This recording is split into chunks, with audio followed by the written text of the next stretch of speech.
All right, welcome back to Peeling Syd Barrett. If this is your first time, I'll ask that if you enjoy the video, go ahead and give a like and a subscribe so you get notifications of follow-ups, etc. And if you do give likes, it helps with the algorithm, so I appreciate that. And share with folks that you think might be interested in the topic, if you don't mind. So this is episode 17, and in this episode, I want to discuss apples and oranges and maybe some influences and some related stories. And this is my third time recording this discussion because it's not an easy one, and I wasn't happy with my earlier versions. So instead of just going in and editing certain lines, I've decided to redo the entire episode, which has made things a little bit slow. So I apologize for that, but I think in the end it'll be a better experience and a better discussion. So I'm going to go ahead and discuss a few things in this video. One is the song itself, and we're reaching a point in time where Mr. Barrett is either choosing to make a decision or is becoming unraveled in a way and is being removed by the band. So this is a very important, I can't really accentuate this enough. This may be the most important element in trying to understand what happened during the American tour. And the reason for that is obvious. The HD Pink Floyd video includes them performing the song Apples and Oranges, and I'll provide a link to that. And it also shows a interview by Dick Clark with Mr. Barrett after they finished the song. And I'd like you to kind of notice various things, so keep track of the lyrics, watch the video, check out the mannerisms of Mr. Barrett. Check out the mannerisms of Dick Clark as he interviews the band afterwards. And I'll kind of tie all this up together, hopefully in this episode, and we can discuss some of the things that may be going on with this song. So go ahead and check those out, and then come on back and we'll discuss a few items. All right, so let's go ahead and discuss the music itself first. A few things that I've noted is that, again, we have odd rhythm. The guitar portion is sort of an indicator of what's to come overall in the rock and roll scene soon afterwards. There's heavy distortion on guitar, and Syd seems to be kind of messing around with a wah pedal, which allows kind of an increase-decrease in volume with the wah pedal. And it really comes to fame, I think, with Mr. Hendrix later on. But in this song, Syd is using what sounds like a wah pedal. Now, this song was not well received. It was released in late '67. Their appearance here on the Dick Clark show was with Dick Clark, pardon me, on I believe his American Bandstand, is November '67, and they also appeared with Mr. Pat Boone, and we'll discuss that as well in a moment. Now, this song was released as a single. The other side of the song was the other side of the album. The single was Paintbox, which was credited to Rick Wright for writing. Perhaps we'll discuss Paintbox a little bit later on. It did not do very well, and the song was somewhat butchered in production, and Roger Waters in an interview, and I'll probably link Roger Waters and Nick Mason's interviews again. If you haven't already listened to them, I do suggest you listen to them. Roger Waters kind of attacks the production and editing of this song and says, and to me anyway, it's surprising that he believes that the song is a really great song and they butchered it, basically. So how so, I don't know. The sound of it does seem kind of cluttered and not clean. The electronic work that they were putting together with distortion and wah pedals at that time was totally new, so they may not have been able to capture what Mr. Barrett was trying to relay. No fault of his own or the people that were working with him necessarily, unless, of course, they deliberately messed up this song, which is possible. I'll relay, again, the interview with Norman Smith, who was producing them at the time. And in that he kind of mentions that he knows that Mr. Barrett didn't like See Emily Play. We've already covered See Emily Play, and there are only so many reasons why someone wouldn't like a song that they wrote. One is because they're tired of playing it, which would be very similar to Kurt Cobain's complaint about Smells Like Teen Spirit, and I'm sure has impacted a lot of artists who feel like they constantly have to play one song because everybody wants to hear that one song. And it's understandable, on the part of the fans, but it's also got to be very, very mind-numbingly boring to the people that are performing it. He also, with See Emily Play, may have felt that the song had been twisted away from what he originally had intended. So perhaps he was trying to relay a message and then it was overproduced, or they had all these odd sounds that were added into it, and Mr. Barrett wanted it to be a very simple song. It's difficult to know something like that. It's probably impossible to ever really know why Mr. Barrett wouldn't like See Emily Play. Perhaps it's just a really simple, goofy song and it's not entirely interesting to him. But it is also possible here with a follow-up that people in the band or people in management or perhaps even people that were producing this song did not like this song. And we know for a fact that a few of Mr. Barrett's follow-up songs that were made and never released, Vegetable Man and Scream Thy Last Scream, they were considered to be far too dark and unable to gain popular backing to ever really make it on the pop scene. And in a way, you could argue that's true here as well. But I would like to point out that as we go through the lyrics, I want you to notice that this is a pretty positive song. It's a pretty happy song. I believe Mr. Barrett described it as being kind of a Christmassy song. There's a reference to Christmas. Why he would make that connection to Christmas is not explained. Christmas could be understood to be kind of a happy time. But of course, we do have in our previous discussion on chapter 24, and of course, the discussion of Jug Band Blues, the mention of winter, and specifically winter solstice in chapter 24. And winter solstice, of course, is tied to the idea of Christmas. So there's another reference to Christmas. Why would this be a Christmas song? Mr. Barrett perhaps was not thinking in terms of how the song was a positive, happy song, but rather what it was relating to in the idea of Christmas for him specifically, or what was about to be happening during Christmas of that year when he felt like he would be kind of leaving the band. And it's a little bit, if you adhere to that, idea, it is logical to some degree. It's not knowable, but it is logical. And as we'll see here in a moment, it also is quite depressing, possibly. So let's go ahead then and mention a few things about the song, the wah pedal, etc. I would like to point out that there is a portion of the song that is a chord ascension prior to the period in time where he sings Apples and Oranges, the chorus. He runs through a da da da da da da da da da da da da da da da da. So there's that ascending kind of an idea that breaks up the feel of the song, and then he does and then that introduces the chorus of Apples and Oranges. We've recognized that as one of the themes or fingerprints of Mr. Barrett, and we'll make a note of that here. So the first thing that's pretty much it for the song itself. Let's go ahead and take a look at the lyrics, and then we're going to discuss some of the other items from the video that you may have noticed. Okay? So the first idea is the title itself, Apples and Oranges. Now, that's a common kind of a colloquialism in the English language. On the surface, most people will immediately recognize that as a discussion about two totally different things, and they are not capable of being interchanged. They are incomparable in many ways. Now,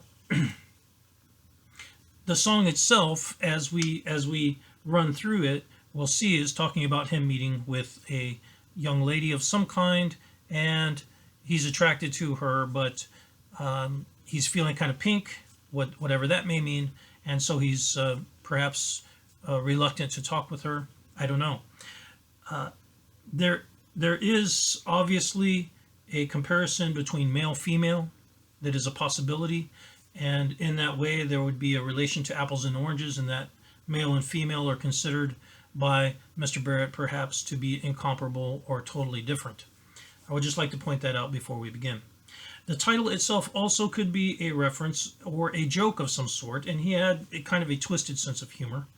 I won't say that it was twisted like evil twisted, but it was bent. He had kind of a bent sense of humor. And he may be making a statement about apples and pears. Now, apples and pears is, of course, Cockney slang. There is another instance of Cockney slang in this song, potentially. So, apples and pears is a reference to stairs. So, he may be kind of making fun of that. And, of course, apples and oranges as a form of Cockney slang is useless because nothing rhymes with the word oranges. And in Cockney rhyming slang, apples and pears, the pears rhymes with stairs. The last bit of the word combination is supposed to rhyme with what you're comparing it to, but nothing compares to oranges or rhymes with it. So it doesn't make any sense at all. You could argue that that means it's not even part of his thought process to use that, but I don't know. It's a possibility to me. So he may have been making kind of a joke about that. Now, there are also references to other things in the song about the woman, and of course, apples and oranges could be a form of a sexual reference. Obviously, apples in slang has for a long time been comparable to a woman's bosom, and also to a bottom, a person's bottom. The oranges part, I don't totally get.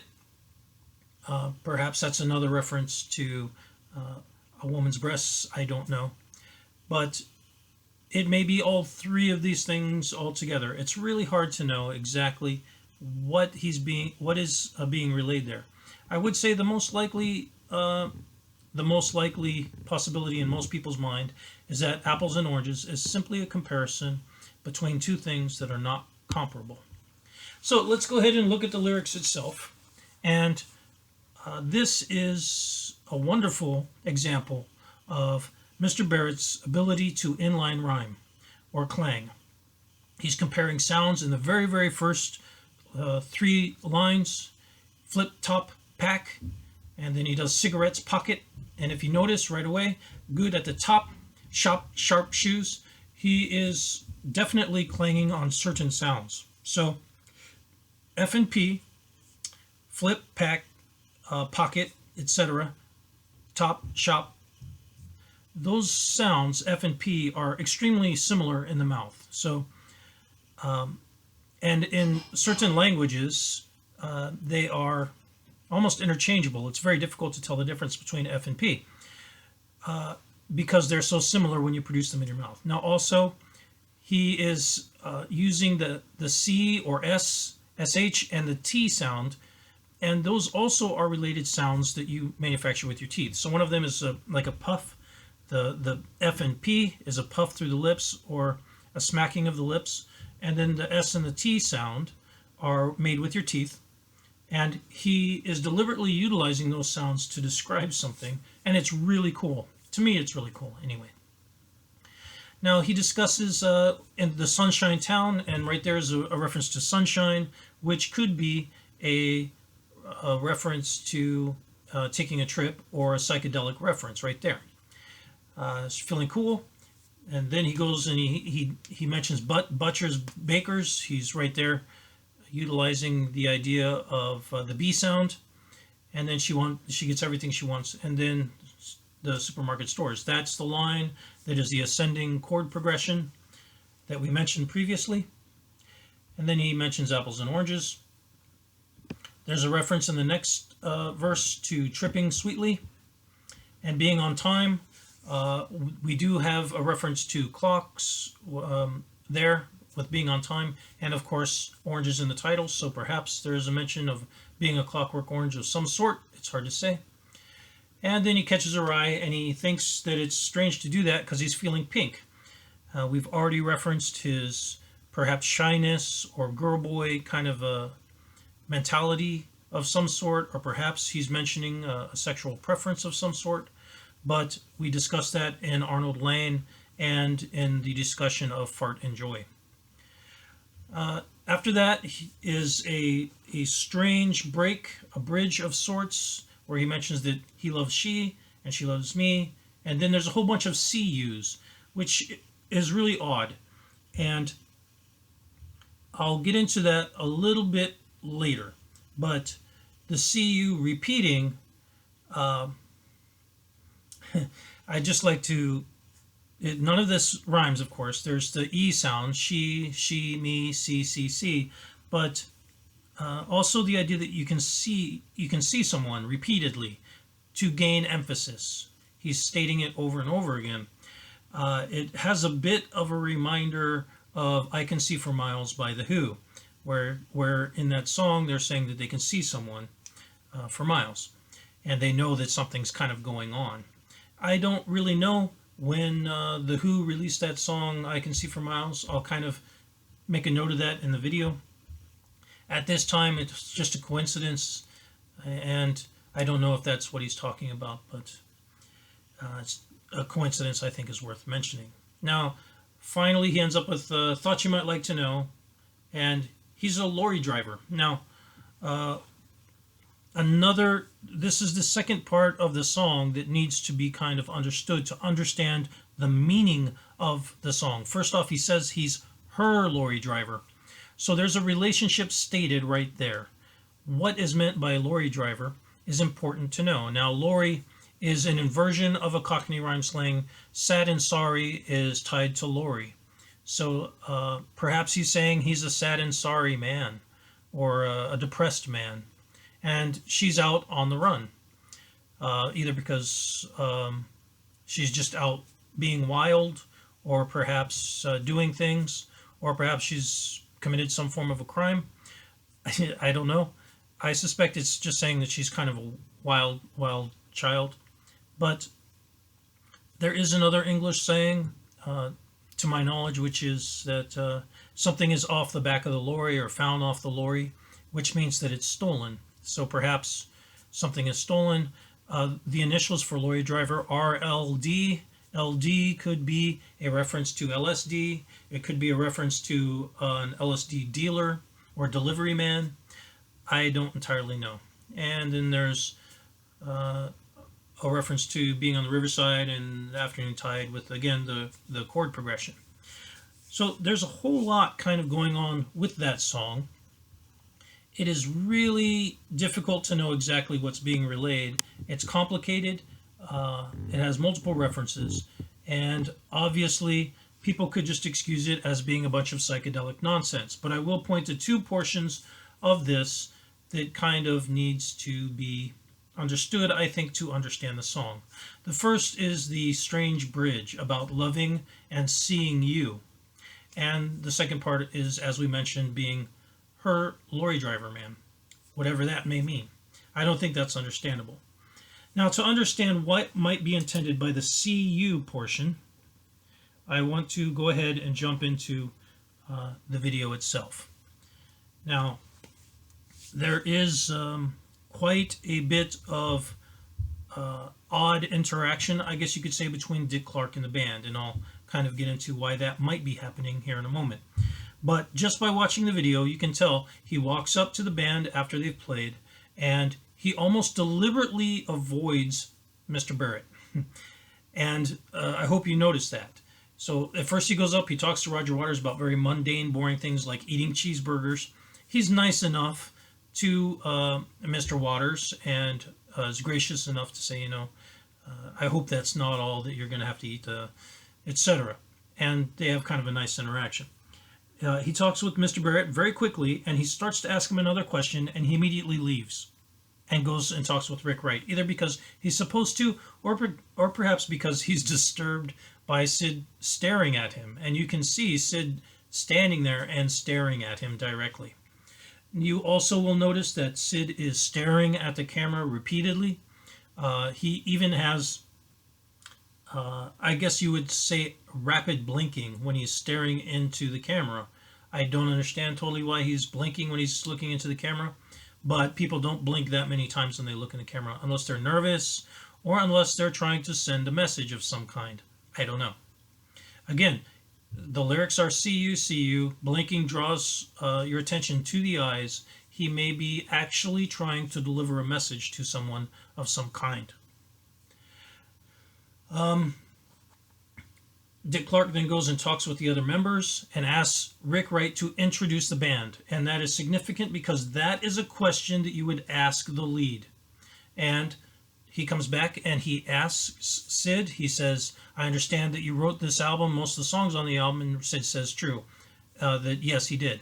So right there, you know that Dick Clark knows that Syd is the lead of the band. And traditionally, you always ask the lead of the band to introduce the members of the band.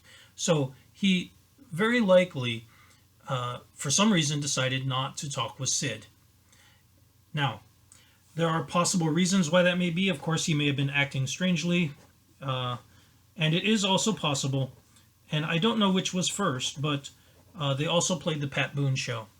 And during the Pat Boone Show is when the famous, I guess infamous, you could say, interaction between Syd and the people that were producing the show kind of broke down. And for that, essentially what happened was they were supposed to play See Emily Play, or they wanted to play See Emily Play, which doesn't make sense because Syd doesn't or didn't like See Emily Play.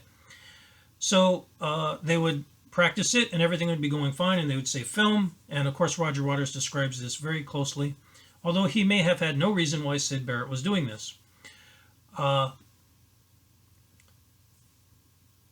And then Syd would freeze. He would refuse to sing or mime. This is all miming, of course. They aren't actually playing. There are times where bands would play live on television, but that was fairly rare at that time. And then he would refuse to play. And that may be because he didn't want to play See Emily Play.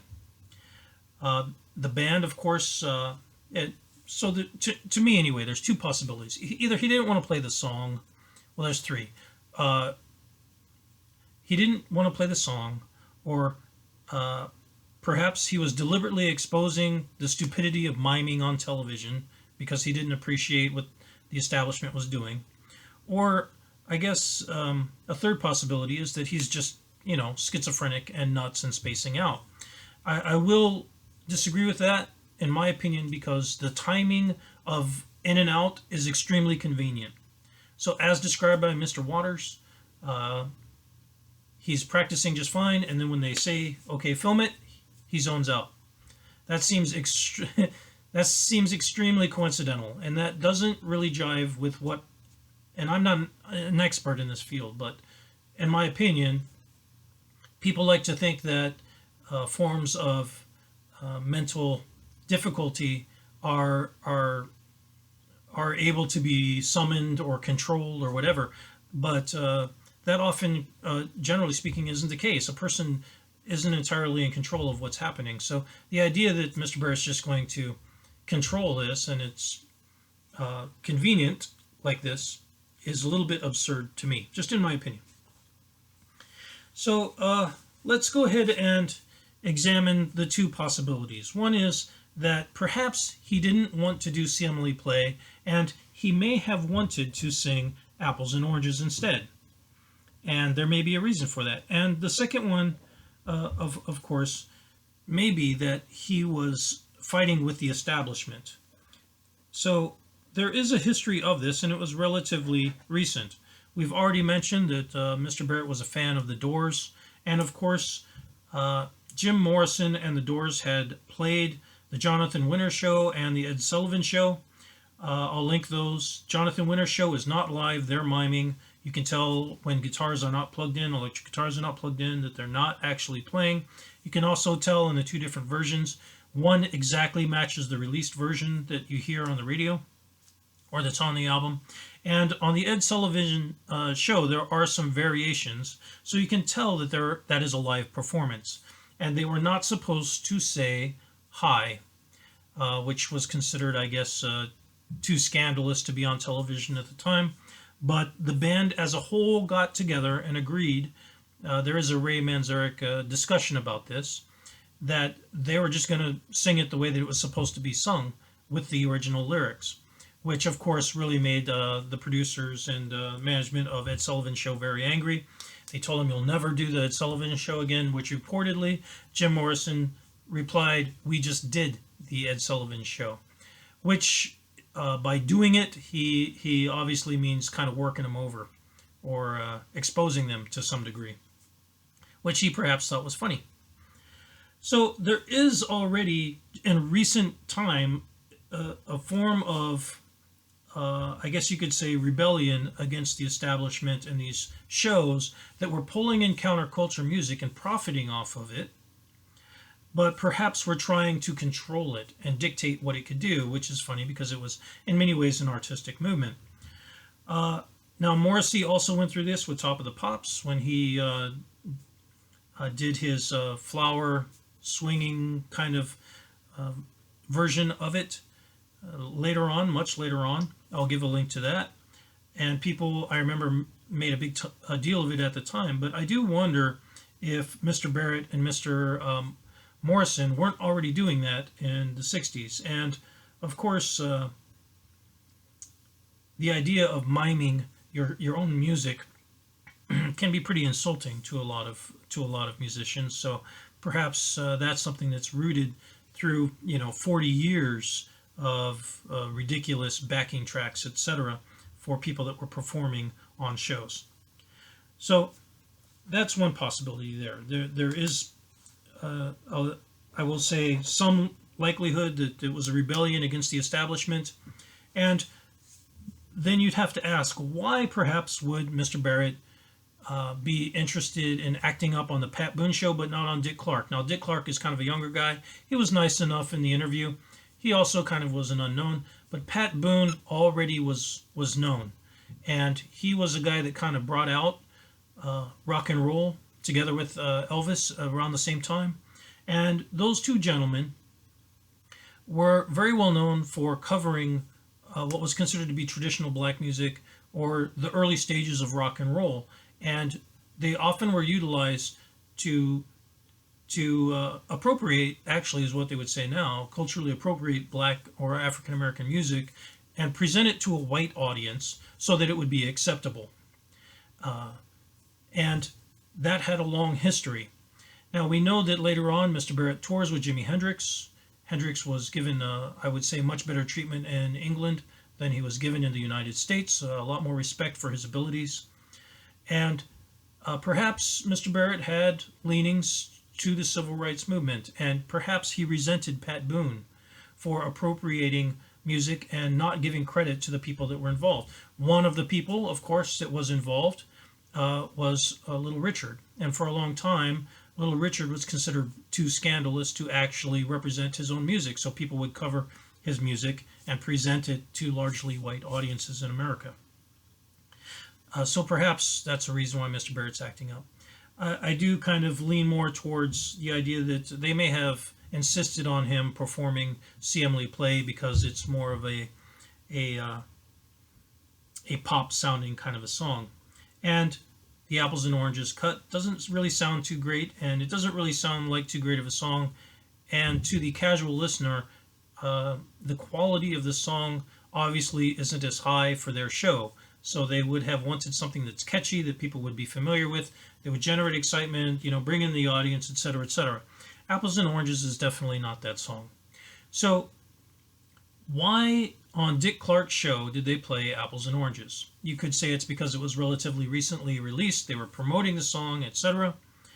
And I would quite possibly relay a secondary story, and this kind of hit me later, and I just want to try and pull together some ideas now. All right? Now, one of the reasons they may have chosen to play Apples and Oranges is because Mr. Barrett didn't really want to go on this trip. There are numerous statements that he didn't want to travel to the United States and tour. He wanted to stay in England, etc. But for whatever reason, he decided to go. Perhaps he felt like it was his moment to shine. Perhaps they needed him to be able to promote the band. But for whatever reason, he ended up going. I would like to, give the idea that, as we mentioned with the eye blinking, etc., this may be a very specific message to a person. And that may be the reason for the see you, see you. We've already discussed the nature of kind of male-female relations in this period being strained because there was so much tied up into the idea of formal male-female relations, wife-husband, the demure wife that stays home and does everything that the man tells her to do. It was very, very common at that time. There was an awakening at that time as well of liberation, even sexual liberation among women, and it was all tied up in that time frame. And of course, the people that were trying to feel their way into a new definition of relationships very often were likely struggling with the different roles that they were supposed to be occupying for male, female, or otherwise. And people still struggle with that to this day. And of course, for someone like Syd, who apparently has a very fluid idea of what it means to be a man, there may be a fluid idea about what it means to be a woman as well in his mind. It's difficult to know that for certain, but certainly the idea that women were able to go out and date various men and let's say have relations with various men without necessarily becoming pregnant is something that could generate a lot of jealousy amongst men, particularly if a man is of a mindset that he owns or can tell a woman what to do, which is what the previous generation was in fact doing. And we know that Mr. Barrett came from a very, very traditional family. So the see you, see you, see you may be a reference to being able to see someone or know what they're doing. I don't know. That's just a thought. Now, there are reasons why I think that perhaps there may have been an issue like this going on, and why Mr. Barrett may have chosen this song and made a reference to the winter. Now, eventually he does leave the band or is kicked out, depending upon what you want to believe. I'll point to a story in The Wall, which most people recognize as fiction or a fictionalized account, although you do have to wonder how much of it is fictionalized. The main character, Pink, tries to call home, and the main interest in his life has another man over. And it's on the album, and I guess the guy sounds like an American. He doesn't really have an English accent on the phone, but he hangs up on Pink in the film, and Pink just kind of falls apart. So I would like to suggest that it is possible that someone that Mr. Barrett was very interested in, he's sending them a message, and he's trying to make sure that they're perhaps still available to him on some level. Who knows? I don't think Mr. Barrett would be the kind of person to insist upon, well, I'm not going to say that. I don't know what he would insist upon or not. But definitely it is possible that he's trying to send a message to someone about seeing them, and this is a form of a love song, and it is a form of separation, comparison between things that don't seem to necessarily be equal, but and they're not comparable, but they are related, and they do have a relationship already. Now, there is a story, and I'll point it out really quickly. It's from Mr. Rob Chapman's book, A Very Irregular Head. And for some reason, I turned right to this story. I don't know why. It's odd how things kind of work out that way. But on page 200, when the band returns, or when Mr. Barrett returns, it mentions that he runs, or he immediately goes to go meet up with someone that he was interested in. That's all I'll say. I won't say who this is. If you want to read it, you can, but I'm not going to mention who it is because I don't know that that's what's going on, and because it's a personal relation and it's kind of personal to him and the family. So I won't mention it too much, but I will give you the basics of the story.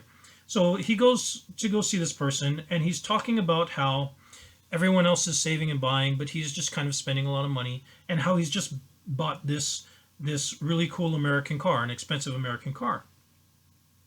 Now, this person had just gotten engaged, and I don't know to who she got engaged, but she had just gotten engaged. Remember, Mr. Barrett is a very, in many ways, private person. The idea that he's bragging about spending money or having money and buying cars is extremely out of character, unless someone wants to try and impress someone. And of course, if this person had just gotten engaged, he likely would have heard about it. So the idea that he goes and seeks that person out and brags about money, etc., gives us a clue as to what may be in his mind. He may have, in fact, been panicking about losing this person. And if he was panicking about losing that person, it may be because he recognized that he had a very deep relationship with that person in some way. Perhaps it's in an entirely selfish or in a fantasy form of way. Now, this person's boss comes around and says, I hope you're not thinking about leaving your fiance for that blade of grass, I think is what he says, which is another interesting statement to make, because if you look at the different photographs of the band and of Syd, they're all remarkably thin. It's very strange. It's almost disconcerting to look at. You would think that it's either because we mentioned the rigorous diet that's associated with some of the religious or philosophical beliefs that Mr. Barrett may have had, with yoga, etc. It's definitely a possibility. It's also a possibility that they're simply managed and told to stay thin because they're more presentable to the public and to the television that way. And of course, women have, a lot of female leads have had to deal with that for a very, very long time. And so you have rebellion against that with things like what happened with Miss Britney Spears, and how she, seems to have lost a little bit and gone and shaved her head and done all these things. But if you realize that she's perhaps getting very tired of being told how to look, then it makes sense. Another possibility for being so thin is, of course, the possibility of drug use, and specific drugs and do come to mind, and I'm not going to run through those. But those also could cause someone to become exceptionally thin.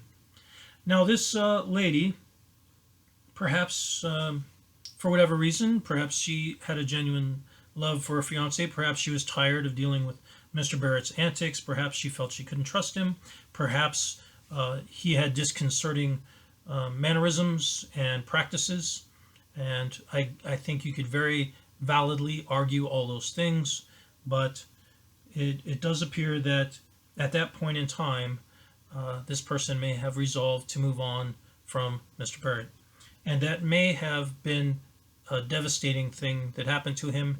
And because of the role that he felt he had to fulfill as a strong, really great, popular, cool guy, he couldn't really let on, perhaps, that this was something that was bothering him.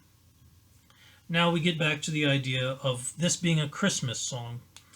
And perhaps by being a Christmas song and doing his loving in the winter, which is of course a lyric from Jug Band Blues, we can tie these together now, and we can say that they all relate to the idea of some form of devotion to a love, or perhaps devotion to an idea, or an idea of what state of life that he wanted to pursue after he left the band.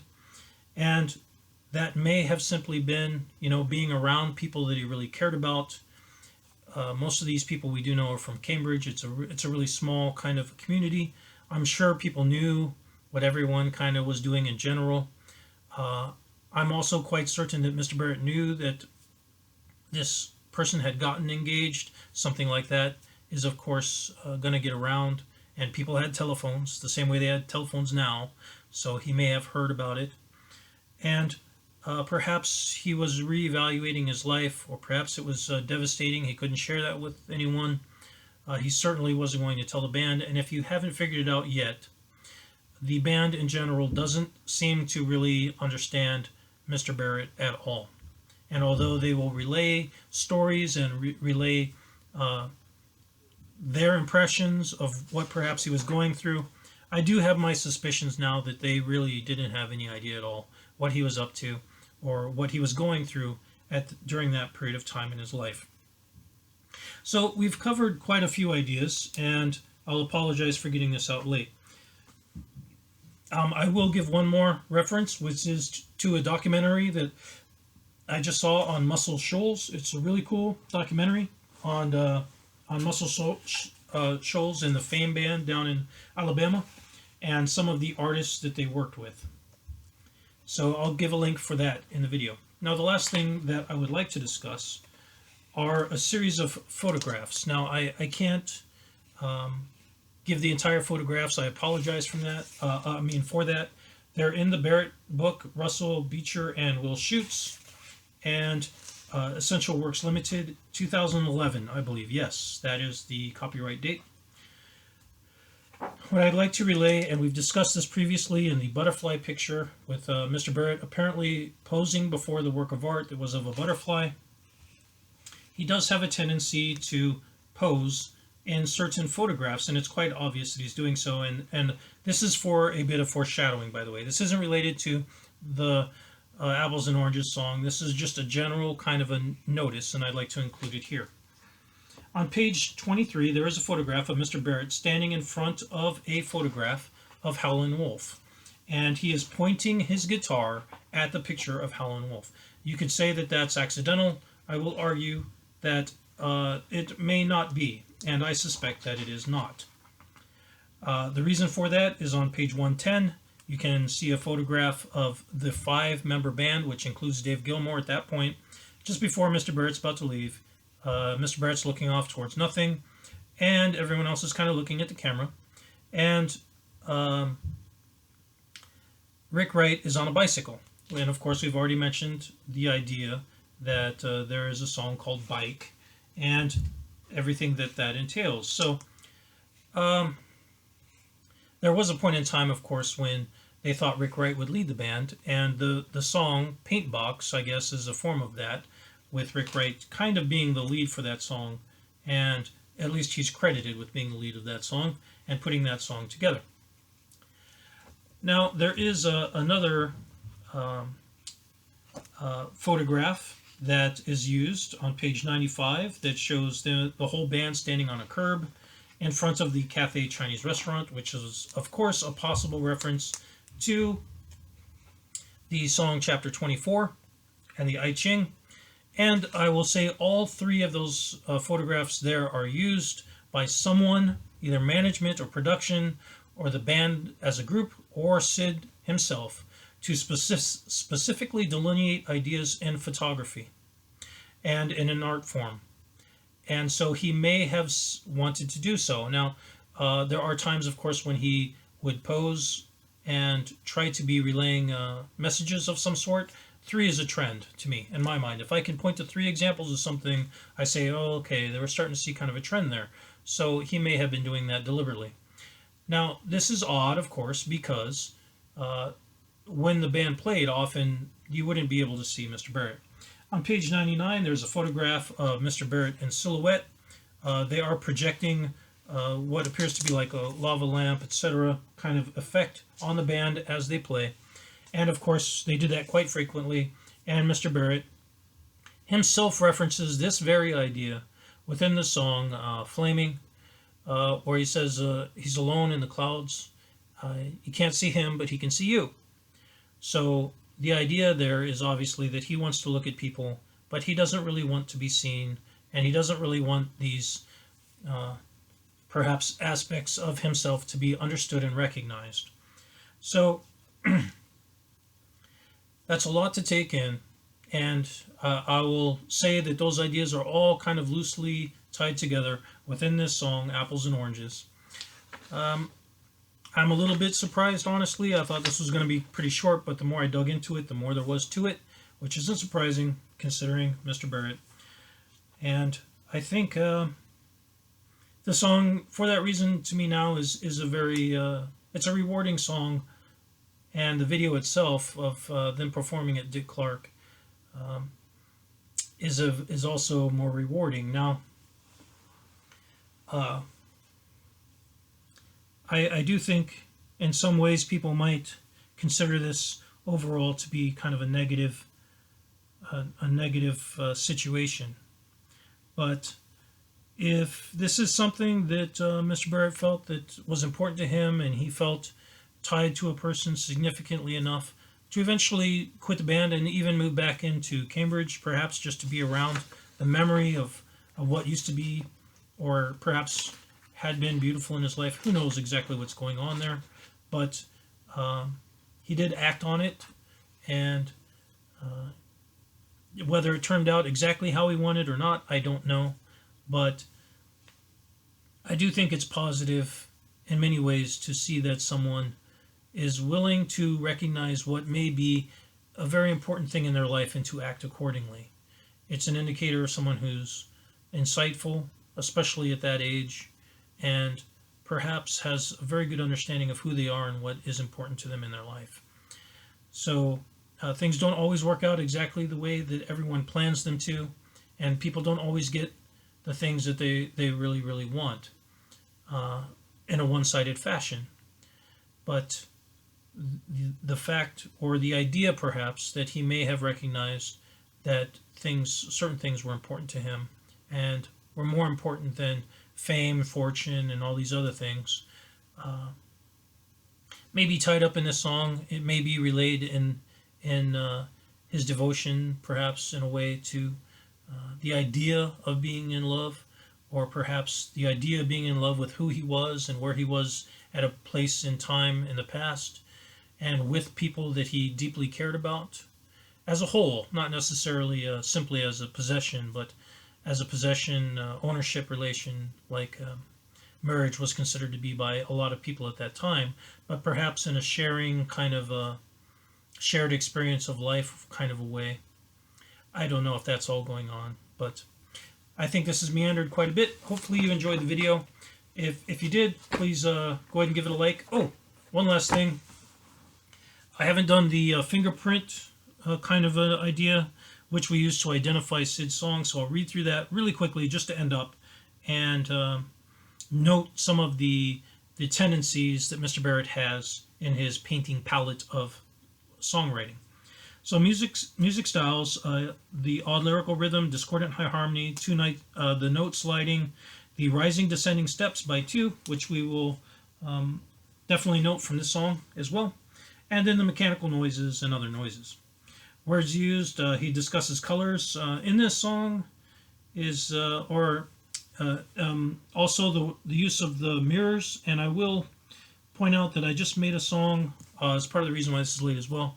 And in that song that I made, I kind of discuss the ideas that are tied to the Book of the Dead in Egyptian mythology and Thoth, where Thoth judges a person's heart, and if it's heavier than a feather, then the person's consigned to oblivion, etc. If not, then they can move on.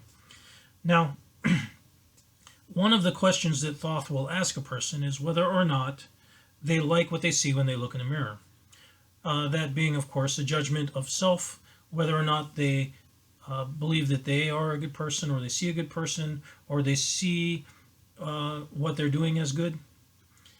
And, of course, that exact lyric is relayed in the song Arnold Lane, where he discusses looking in the mirror and liking what he sees.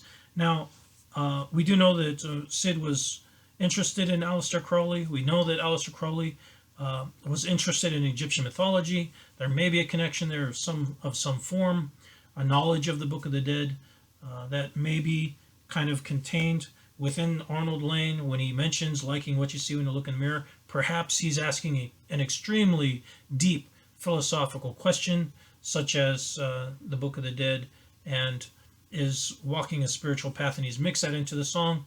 I don't know. That's a really big reach. There's a lot of connections there that may or may not exist, but I do think that it is possible, and so that use of the mirror is possibly called out in the song Arnold Lane. I do call that out in the song that I made. I'll link that if you like. I can't. That's up to you. If you want to check it out, you can. He mentions he uses screaming, sun, sunshine, moonshine, cats and people, sorrow tomorrow, a gown and ground, river forever, Uses rhyming slang, which of course we have here the possibility of multiple uses. Mentions the stairways to the heavens, misty riders, and traveling via telephone. Now, for the themes overall, we have male female inversion. So we'll call that by 5 because he seems to be calling himself Pink again. The sexual metaphor or innuendo by 2 now. King, Queen, Royal by 5. This also includes the last few songs that we reviewed. I've been updating it on the side as I've been talking through them. King, Queen, Royal by 5. The animal metaphor by 2. Dismissive, misogynistic, or shy, I'm going to say by 3. And that is possibly because that kind of a battle between the sexes, let's call it, can result in both of those types of behavior. So an extremely submissive and shy male, or a combative male, which is misogynistic. And I won't get into the personality traits that would cause either one of those behaviors, but they may be tied together. Torn attraction by 3. Changing religion or esoteric beliefs by 5. Alienation, separation by 3. Psychedelic references by 7. Color use by 4. Travel and flying by 4. I will also mention the song Bike that we just covered does discuss riding a bike, which is another possible psychedelic reference because you're using a vehicle to travel. For example, if you're out walking, that wouldn't be a psychedelic reference, but riding a bike specifically is because of Bike Day, but also because you're using a vehicle to travel to another place. Hidden Sorrow, Sun, Stars, and Planet reference by 3. Low and High Art by 2. Shakespeare, Tolkien by 5. Planning by 2. And planning, I mean, where he seems to be directing how events are supposed to be happening. Science references by 2. And then abbreviations and nicknames by 4. And I have yet to decide exactly how I want to break that down, but he definitely uses nicknames or made-up names for people, and he also uses what appears to be abbreviation codes for other ideas. And to me, those ideas are related in that he is generating a subset of names to represent other things. So, by 4. And that's pretty much it for this episode. Hopefully you enjoyed. And if you did, please go ahead and subscribe, give a like, and share it with folks if you like. And I'll talk to you again later.